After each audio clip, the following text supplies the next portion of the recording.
Hi, everyone, and welcome back to Shattered Silence Stories of Recovery and Resilience. My name is Jori, and today we have guest Juanita Roland. She's going to be sharing her and her husband's story on his struggles with addiction.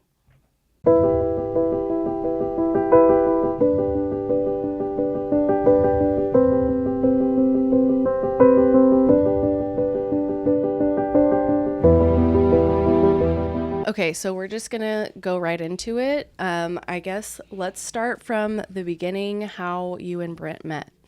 Okay, so I actually met Brent. It was my sister's wedding in 2010, and I was a bridesmaid and he was a groomsman.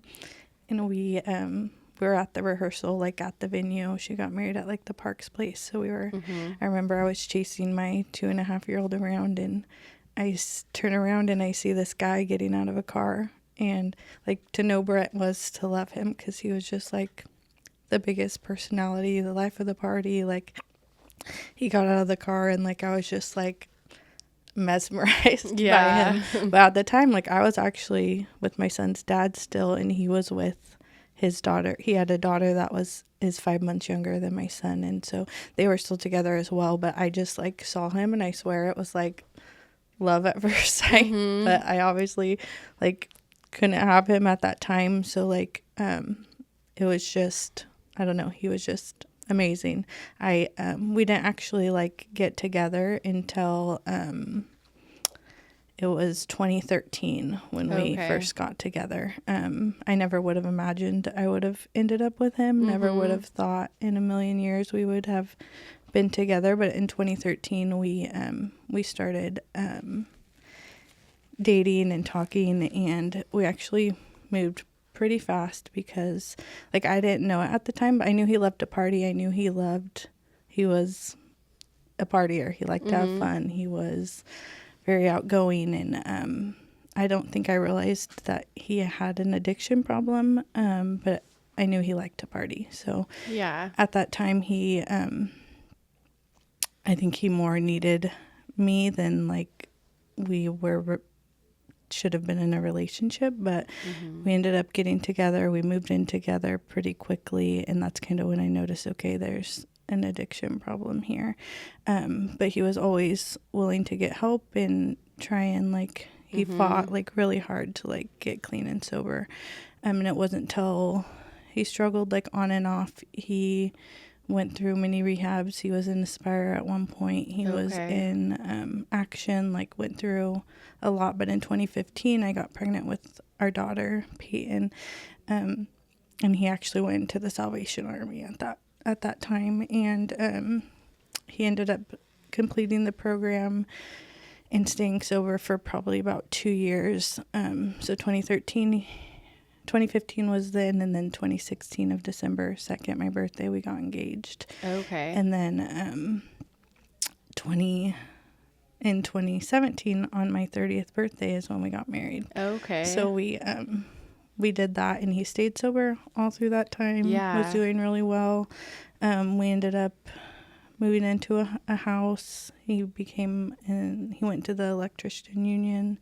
Okay. Life was going good. Couldn't have asked for better. And then he ended up, like, I feel like relapse is part of recovery. Like, sadly and unfortunately, it just is. And he ended up relapsing again, probably about 2 years later.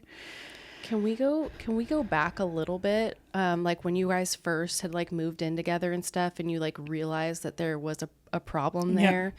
Cause I can just relate, because it was the same with me, you know, like when Kyle and I moved in together, like I didn't know that anything was wrong up until like we did move in together. I'm like, wait, there's something going on.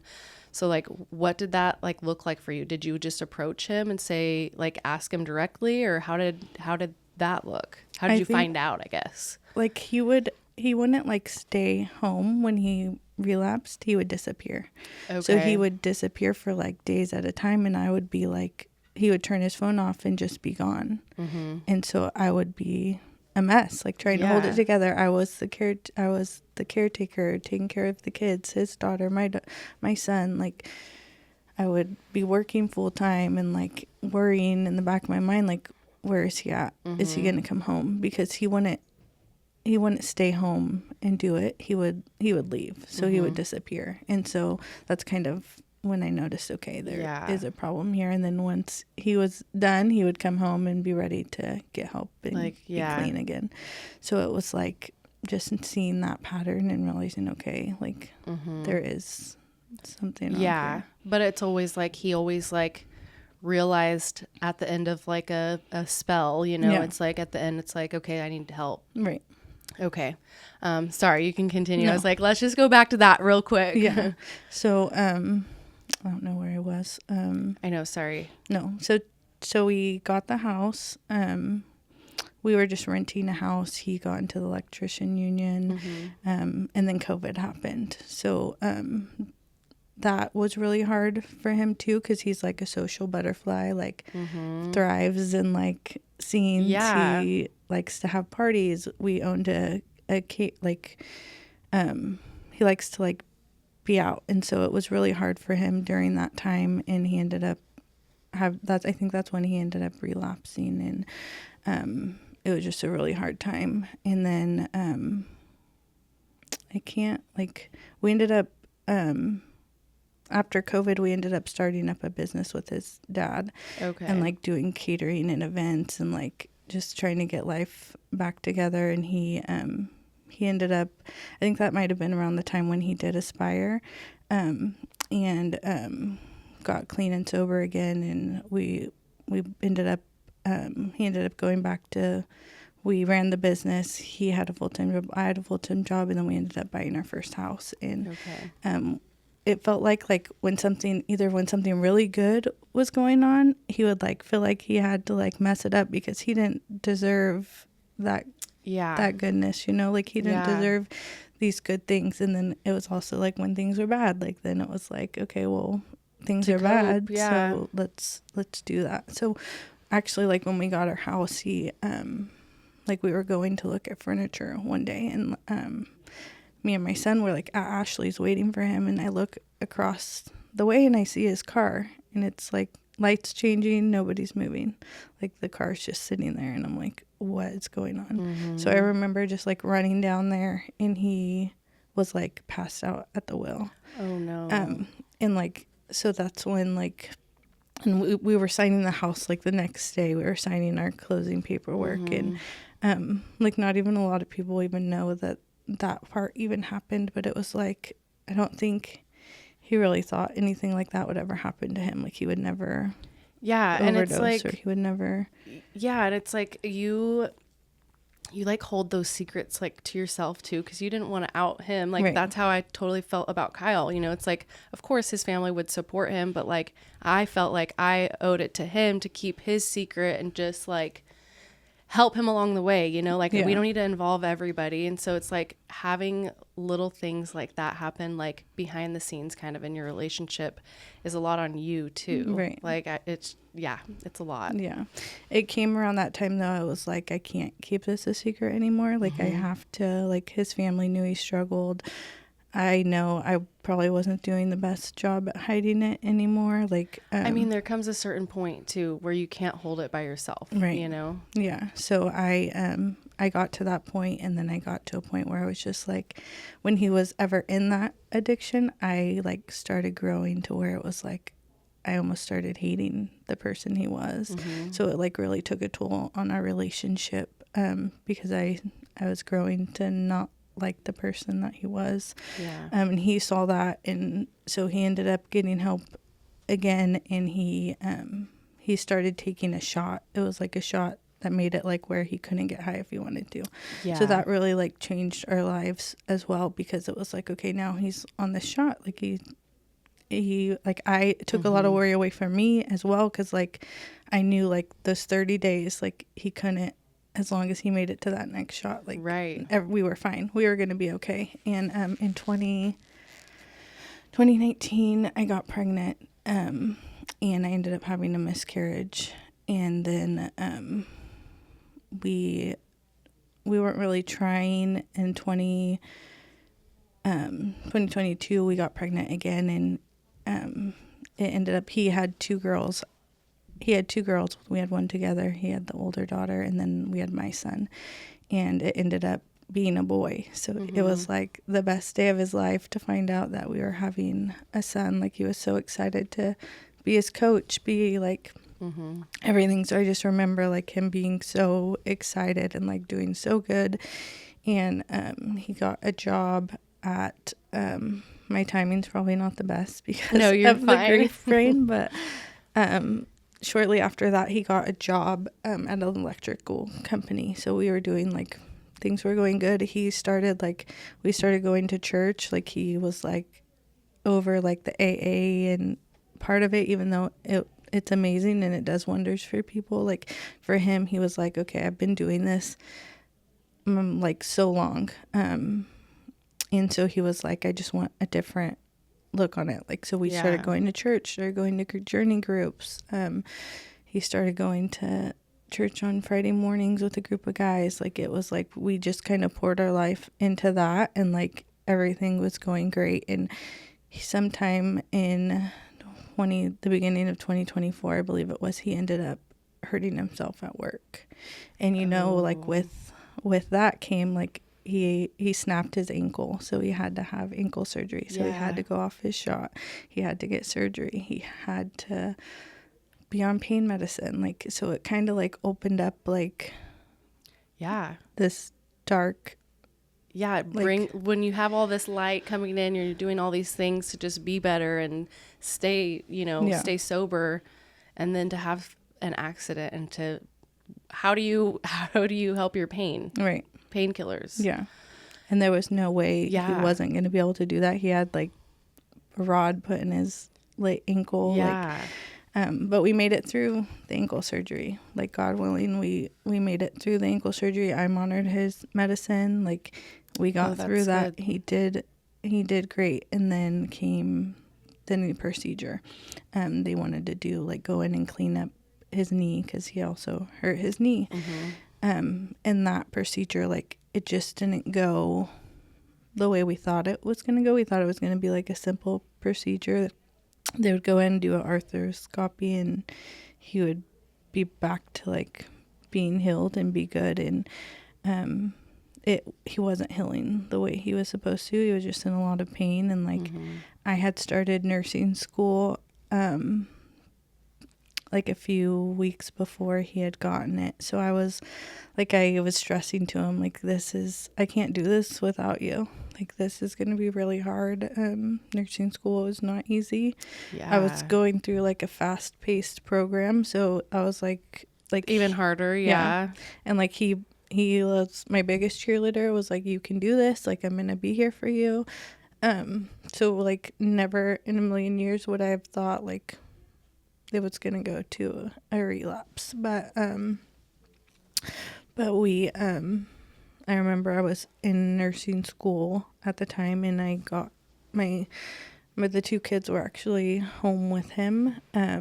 They were my sister. It was the first day of the fair, and my sister was going to pick up my daughter to take her to the fair with her daughters. And she, I remember that day, like, talking to him after my test, because it was my first final, and I talked to him at, like, 1:45, and he was going to call his mom, and because he was worried about his daughter, because her mom was actually also struggling at the time. And so he called his mom, talked to her at, like, 2 o'clock, and then, like, 2:15, my phone rings, and it's my sister, and she's like, I'm here, like, Peyton answered the door, but Pierce is, like, just running around the house, and I can't get a hold of Brent. Like, the bedroom door's locked. And I remember just thinking in that moment, like, you just almost know, like, something's wrong. Like, and I knew I had, like, a bedroom key put away at the house. And so I, like, told her, like, this is where the key is, but I'm going to call. I called my brother-in-law and was like, this is what's going on. Like, I need you to go get Pierce. I need you to go check on Brent. Because, like, and I, like, kick myself to this day. Like, I had her wait and, like, not go. I didn't want her to, like, walk into that, like, not knowing what she was going to find. And so she waited, and he got there, like, pretty quickly. But, yeah, they found him, and he was passed out, like, on the floor. And they did everything they could. I got there as fast as I could, but they just couldn't save him. And I remember like being outside and like seeing them taking oxygen tanks in and being like, okay, like he's gonna be okay. Like why would they be taking oxygen in if he's not okay? Mm-hmm. I remember calling his ex-wife, and she came straight to me. Like, we had a great relationship, and just sitting there, like, having to wait to find out, like, is he gonna make it? Like, are they gonna be able to save him? And I remember it just being like that out of body experience, almost, like just sitting there on the ground, like praying that like the he longest will just, longest but shortest time ever. Like, it's the weirdest thing. And I had called his mom like on the way to my house, because like that's the first thing I thought of, like I need to call her. And I was on the phone with her, and she was like, I literally just talked to him, like he sounded fine, like he sounded like he was completely okay. And I like couldn't obviously hold the phone any longer once I got there and figured out everything. But just like seeing them come out and like telling me that he was gone was probably the hardest thing I've ever been through. But they let me go in and like see him and say goodbye to him. And I got in bed and I didn't move for 3 days, I think it was. Didn't eat, like nothing. Thankfully, like I had family there to help with the kids. But yeah, it was probably... The kids never, because you said that they were there. Yeah, so they were there. We had my sister had put them in her van and like put on something for them. I don't know. Her kids were in there too. And so, they didn't really know what was going on. They had no idea. Yeah, because he was locked in the room. Yeah. So he had to have just gone in there like 10, 15 minutes before my sister got there. Like, so it wasn't like they were left alone for a long period of time. They were watching, him and my son were watching Moana, and he had even like texted some of his friends and was like, you should come watch a movie with me and Pierce. Like, he like reached out to people, like asking him to come. Like, I think he knew he was struggling, and he reached out to like a few friends, like trying to get them to like come hang out and watch the movie with them. So it's like he knew he had those temptations. And like, I just go back to Kyle. He was the same way the day that he died. He was texting all of his friends. He was just like, just called Teresa too, like just calling all of our friends and his family, his brothers. And it was almost like, he just called to talk, I guess, you know? And it was just like looking back now, you know, it's like he's trying to keep his mind busy, you know? Yeah.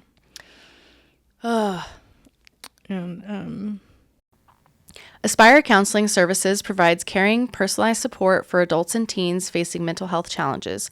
From group therapy to mindfulness, art, and even pet therapy, their programs are designed to help people feel better and build healthier habits. Teens can get the support they need while still keeping up with school and home life. You can reach Aspire at 888-585-7373. That's where I remember meeting you, though. Our podcast started, I mean, I guess right around the time Brent had passed away. Yeah, I think I looked, and your episode released like August 30th, It was like somewhere around there. 2024. 20th maybe. Yeah, because I remember it was right after the 1 year anniversary of Kyle, and he passed away August 17th. Okay, yeah. And so right after that, I remember you reaching out though, and telling me part of the story, you know, and I remember sitting there and crying too, like, because it just hit so close to home, because I just remember that feeling. Yeah. And it was September 18th of 24 that he passed away. And like, I just remember when I saw your story and you had Brooks and I had Pierce, and Pierce was he was going to be 2 that October. So it was like, our sons are born the same month too, right? Of 22. October of 22. October of 22. Yeah. So that's when Brooks was born too. So it's like our stories were just like very, very close, very similar, and just, So after, I guess after just being at the house and after they told you the news, I mean, I know you said you were struggling and at home, but you had the support. Yeah. My, like, as soon as people found out, like, everybody just came to my house. My sisters, my parents, friends, like, everybody kind of swarmed and, like, came together and, like, kind of had to pick up the pieces for me because I was like, I don't know what to do. And my sisters didn't want me to go in my room right away because they're like, we just don't want you to see it the way it is right now. So they, like, cleaned it up and I got in bed, and I don't think I moved out of that spot for like 3 days. Just kind of like, I just couldn't believe it. You're just it was in shock. Yeah. Like, sorry, I'm gonna cry with you. But yeah, it was really hard, and like everybody really showed up. Valley Baptist Church, that's where we were going at the time. They all showed up. We were in a life group at the time. The pastor came, like, everybody really just showed up for me, prayed for me. Like, I really don't know how I made it through those days, but I did. And I don't think I would have had I not had the support that I did. The meal trains, like, everything. It was just amazing. And then, like, having to go plan your husband's funeral, like, that was the hardest thing, obviously. But he was in the Coast Guard as well, so he's a veteran also. I didn't know that about him either. So Gosh, he was in the they really Coast are Guard. so similar. Right. And like, from what you've said about like Brent too, like, just like energetic. I've seen videos that you posted too. I'm like, him and Kyle seriously were like, they would have been best buds. Yeah. Hey, they're up there together dancing. Oh yeah. But yeah, it really is. Like, sometimes I just think it's so crazy that these bright, energetic people like have these struggles that nobody knows about, you know? And I think, sorry, I didn't mean to cut you off. No, you're fine. And I think that's like the biggest thing is like when people think of addiction, they think of like it's not a good person, but it's like addiction is like doesn't discriminate. No, it's picks, everywhere. Yeah, and it's like it's not something that people choose. I remember I used to be like so upset, like, why couldn't he just stop? Why couldn't he like choose us or choose the kids? And I'm like, there's days when I try and go on a diet and I can't even say no to a brownie, and here I am like expecting him to like just stop. That's such a good comparison though. Like, I've never thought of it that way, but it's true. Yeah. And that's how like I tried to think of it, because I'm like, so many times like I can't even like stick to a diet, and here I am expecting him to be strong enough to like stick to this, like, and like telling him like, oh, if you loved us. But it's like, it's not. I think people need to realize like it's not about that. Like so many people think like, oh, if he loved his kids, he wouldn't be doing that, or like with people in addiction, and it's just not the case. Like it whoops, sorry. You're okay. It's like it doesn't discriminate. Yeah, and it's an outside perspective from people that obviously you can tell that they've never dealt with someone that has an addiction. You know, it's like, which is crazy to me too at this day and age, that there are people that don't know someone in addiction, because it's just so common these days too. But I think, you know, that's why we're talking about it, because it really isn't like it doesn't discriminate. Right. No. So like after his service and everything, I about 4 months after he passed, my daughter's stepmom passed away also. I don't know if I... Oh my gosh. I do... Wait, so your daughter's... Her mom. Sorry. My daughter's mom passed away. I'm her stepmom. Okay. Her mom passed away. She struggled with alcohol. And so she passed away 4 months to the day of Brent's passing. So I have full body chills. Yeah. So it was like kind of going through it all over again. She, like, I know a lot of people don't get along or like with their husband's exes or like, but she was my kid's fairy godmother. She was Like when I lost him, like I knew that I had her. Like she was gonna be there, and she always like included my kids. She always it was almost like they were her kids too, in a way, you know. Yeah. She would take them when she would go visit like my in-laws. She would take my kids with her. Like we just had a good relationship, and we didn't know she was struggling the way she was. And so like 4 months after, to just, it happened like suddenly too. Like Tuesday, she texted me that Sunday and was like, I'm in the hospital, like I have valley fever. And then like Tuesday, I took Ryan, my stepdaughter, to get flowers for her and like get her some stuff, Ryan some food for the house, because she was watching the dogs while her mom was in the hospital. And she went that day and like visited with her mom, and the next day her mom didn't wake up. So it was like 4 months to that day. How old is Ryan? Or I guess at that time? At that time she was 16 or 17, because she's about to be 18 this next month. Oh my gosh. So yeah, so she lost both of her parents within 4 months of each other, and she ended up moving to Virginia after that to go be with her aunt and uncle. And I remember at the time I was like devastated, because she was mine. Like she was like a piece that I had, and it was really hard to let her go. But like now, in the grand scheme of things, I see that it was the best thing for her, and the best thing that could have happened to her. And she's thriving out there and doing amazing. That's so good to hear. It's like crazy to see how resilient kids are, because like they've just all done so amazing with it. So her mom, was it complications from valley fever then? It might have been some of that, as well as like liver and kidney failure. So I don't. If you're an alcoholic, you have like damage, you know. So when it's a lot of times when you hear people get like hurt, or you know, like some significant trauma happens to their body, like their organs. It's harder to recover. Yeah. So I don't know. Like obviously, I don't want to say like the wrong thing. I don't know completely, you don't have to. But yeah, I think it was just drinking, and it ended up. Yeah, she had a harder time to recover. Yeah, and she was there through. I mean, she was at Brent's funeral. She was there whenever I needed her. So then losing her as well, like it was like a huge, like, I don't know. It was just the day that the morning she passed away, I had eye surgery.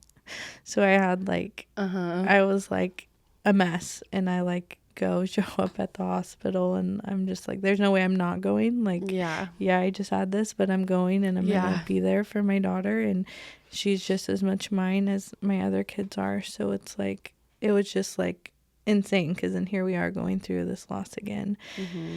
And so my in-laws came back down for that, and I remember it was they had an event out at Riverwalk. It was like I forget what it was called, but it was like for people that had broke free from addiction. And like I can't remember the name of it right now, but we went out there, and then like a couple weeks had passed, and then my son ended up needing emergency brain surgery. My god. 2 weeks after that. So it was like one thing after another. I didn't know about this one. So he had gotten a sinus infection, and the sinus infection ended up going into his brain and causing like a brain abscess. So we had to rush him down to Fresno.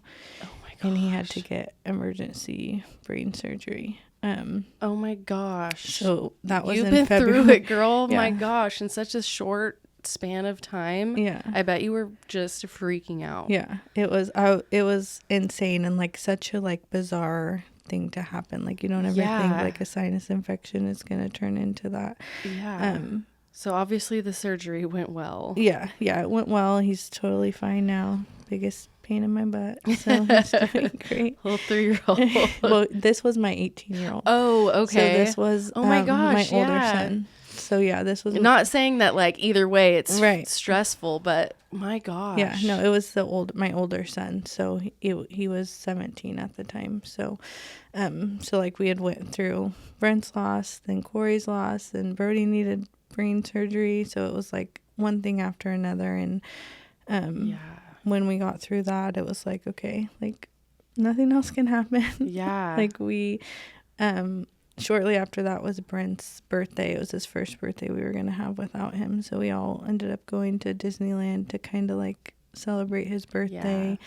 We ended up making some letters and like giving out money to families and like telling Brent's story. Oh, I love that. Trying to like spread awareness and spread like just remember him on that day. Right.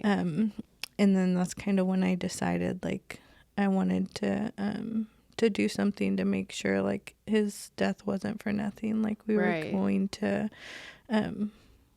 help people, and we were going to not make this for nothing. Like he wasn't just gonna die and it not help somebody or save somebody's life. So that's when I kind of started wanting to start the nonprofit, which is the BMR movement. Talk a little bit about that. Yeah, which is Matthew Roland movement, and it's just something. I ended up announcing it on his 1 year, the anniversary of his death, and I'm just hoping that I can help families, people struggling addicts, like.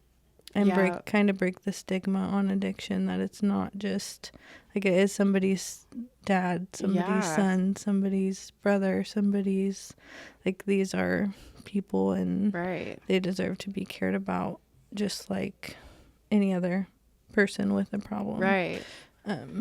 So then what is your organization? What do you guys what is your goal right now?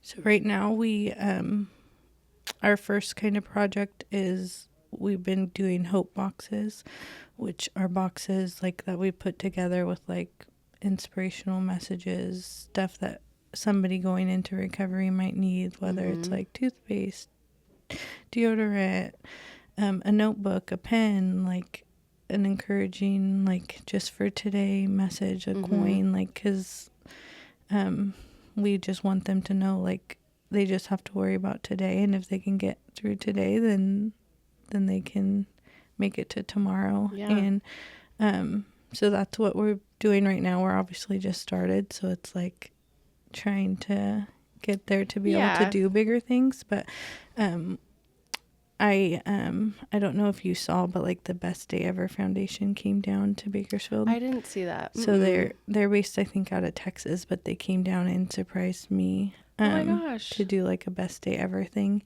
and we focused it on the nonprofit, and we were able to like get donuts and take them to a local sober living home, and that's awesome. we were able to like give them donuts, and we made them handwritten cards, and like me and my kids went to the sober living home, and were able to like give them a little bit of inspiration and just like let them know there are people out there that care about them.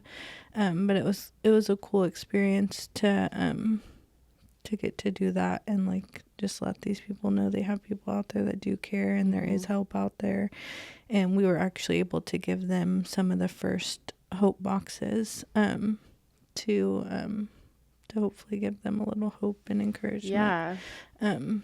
So that's kind of where we're starting, and just hoping that as it grows, we can do more and offer more help to families. I think I saw like the biggest thing, like I noticed with when Brent was struggling, is like a lot of men don't want to go get help because they think they need to just support their family. So they'll try and live with their addiction and try and like be like a functioning addict so that they can provide for their family. And like I think one of my goals is to like be able to help people in that position and like help them be able to go get help and like be able to help their families as they're out there getting that help, because they don't have to live like that. They don't need to live like that, and it can just be one time of getting the wrong thing that ends up taking their life. So it's like that's like a big goal that I have, is to be able to help help those families. That would take a huge weight off anyone's shoulders. Like,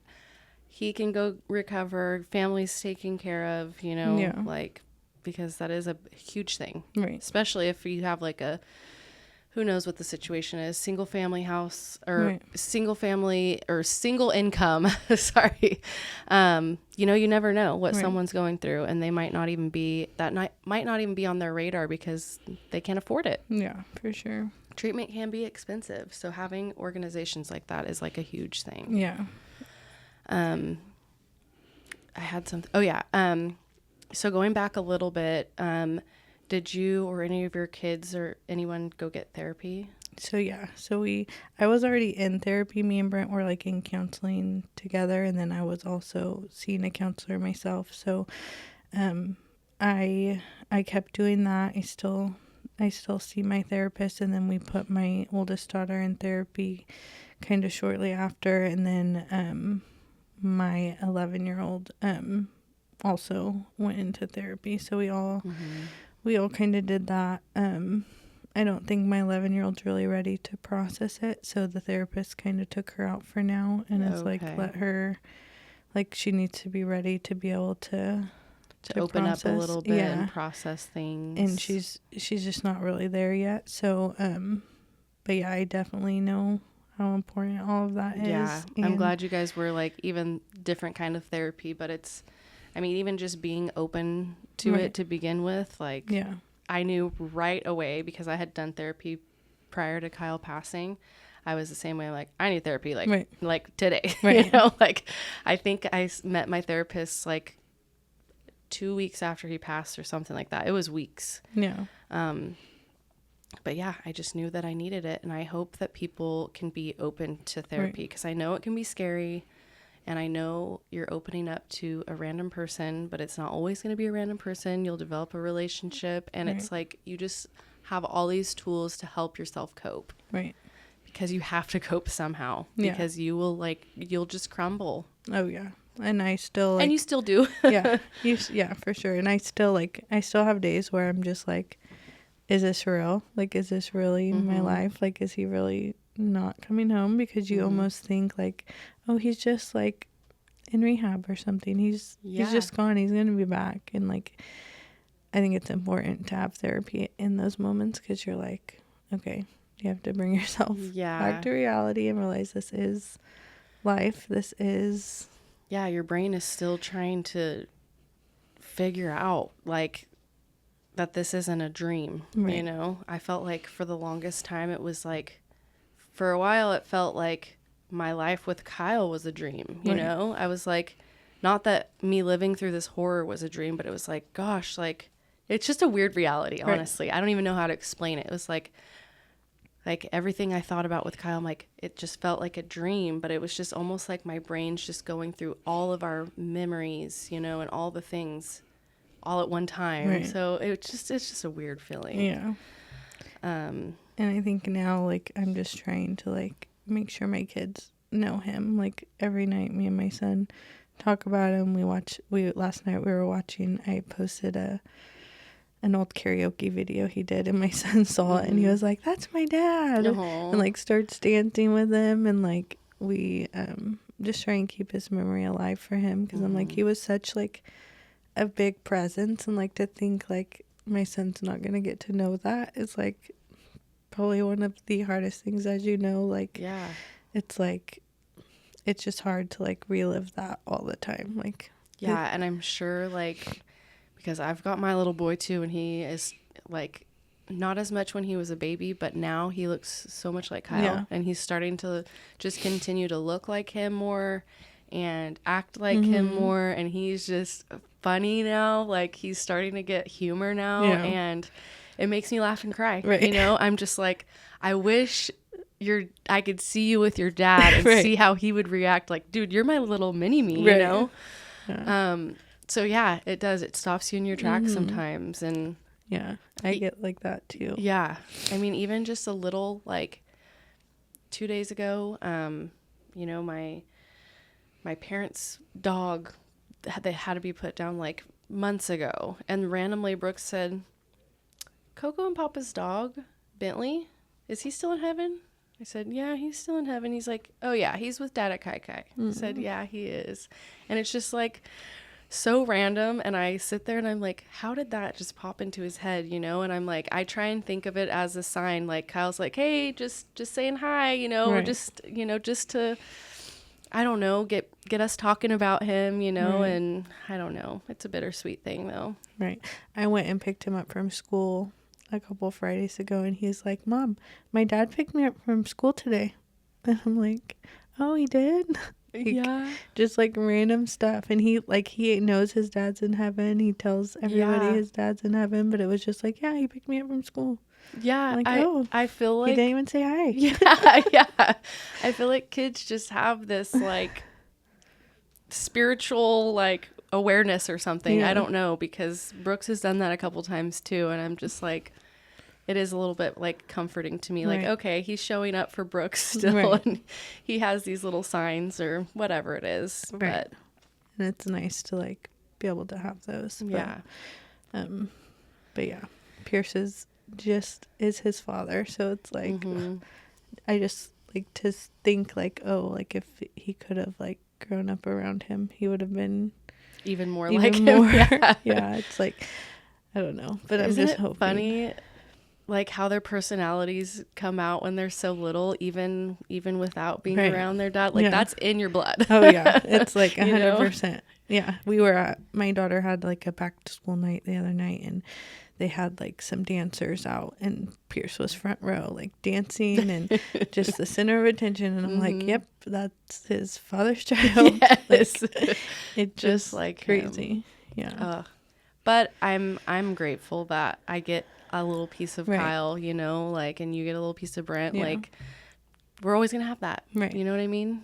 And I truly think like I was put in Brent's life to help him live as long as he did, and like give the world a piece of him, because I think had I not been in his life, he probably would have not lived as long as he did. And like he was able to live longer, and we were able to have Pierce and Peyton and create this beautiful family, and so it's a blessing for sure to be Yeah. able to have that. Gosh, I just feel like, gosh, our stories are just so similar. I just feel the same way, because Yeah. I'm like, Kyle had said that to me before too, you know, like, I wouldn't be alive if it weren't for you. Like, there were several times when he would say that, and I'm just like, oh, whatever, you know, like, but it was just like, he meant it, you know what I Right. mean? Like, I look back and he meant it. Like, I was there for him, Right. and he knew I was there for him, and I was going to be, and, I just, yeah, sorry, I lost my train of thought, but, he really did believe that. And I think about it all the time. I don't regret anything, you know. I would have just been there for him. And I am so incredibly blessed that I have Brooks. Right. I would not have this sweet little boy that is constantly reminding me of his dad, you know. It just like, I do feel like that was meant to be. Yeah. And the same for me, like as hard as it was and as much that we went through, like I wouldn't, as hard as my life was during those times, I wouldn't trade a single day. Like I would do it all over again for him, and I would try and save him a million times again. And I think that's kind of the hardest part, is you relive that day. Like, what could I have done? What could I have done differently? Like, should I have had my sister go in? Should I have got there sooner? Should I like, and that's something I'm unfortunately going to live with for the rest of my life. But Yeah. I would live it all over again to get that time and to get my kids and all the things. I So, mean, I think about that moment too. Could I have gotten there sooner? Could I have done this? And I feel like no matter what, we all kind of think of all the what ifs, you know, but I just, it doesn't even take that long. You know what I mean? There's you getting there 5 seconds sooner, or like 5 minutes versus 5 seconds. I don't think any of that would matter, you know, unfortunately. So we were there. Okay. I saw this quote the other day. What is it? That they might not be able to be there for the rest of our life, but we were there for the rest of their life. And I think about that all the time, because that just goes back to what we were saying, you know, we helped them as much as we could. And I think regardless, up in heaven, they know and realize like how much we would have done for them, Right. and that we did for them, Yeah. you know. And we could go back and forth on this all day, I'm sure, Right. you know. But yeah, pause real quick. I'm going to see if... This is a paid message from Amelia Malloy's Angels. Did you know that 1 in 6 couples struggle with infertility, often facing emotional stress and the high cost of treatments? That's where Amelia Malloy's Angels, a nonprofit organization, steps in. Serving Kern County since 2022, Amelia Malloy's Angels provides family grants, comfort kits, and monthly support groups that bring hope, financial assistance, and spiritual care to couples who need it. If you would like to support families walking through infertility, you can become an Angel of Hope with a minimum monthly gift of $25, join their prayer team, or sponsor or host a monthly support group. Visit their website at www.ameliamalloysangels.com.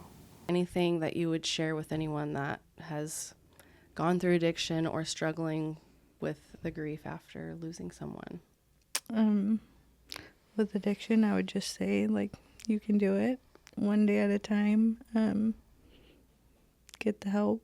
And then, I don't know, with grief, it's hard. It's like the same one day at a time. Like, you never know what tomorrow's going to bring. But I think I've learned, like, just live the best you can in that day and worry about tomorrow. Yeah. Tomorrow, because you truly don't know.